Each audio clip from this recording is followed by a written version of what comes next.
পার্লামেন্টে যারা opposition party হিসেবে যারা দায়িত্ব পালন করছেন তাদের সে ম্যাচুরিটি এক্সপিরিয়েন্সের তো কিছু ঘাটতি আছে নিঃসন্দেহে,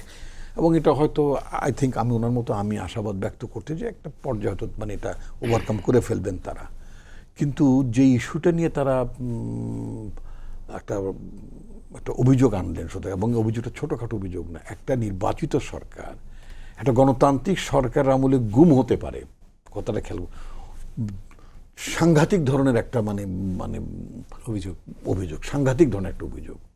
এই অভিযোগটা শুধুমাত্র ভেতরে মানে দেশের অভ্যন্তরে নাড়া দেওয়ার কথা না, সুশীল সমাজে নাড়া দেওয়ার কথা না, ওনার ভাষায় প্রচার মাধ্যম বা আমি যদি সংবাদ মাধ্যম আরেকটু সফিস্টিকেটেডলি যদি বলি সংবাদ মাধ্যম যদি বলি, তাহলে সংবাদ মাধ্যম এই বিষয়টা কিভাবে নিত, হয়তো সেভাবে প্রকাশ করতে পারতো, সেটা নিয়ে আমি অন্যভাবে কথা বলি। বাট ইন্টারন্যাশনাল মিডিয়াতে যারা মানবাধিকার বিষয়গুলো নিয়ে যারা আন্তর্জাতিকভাবে কাজ করেন দেশে এবং বিদেশে,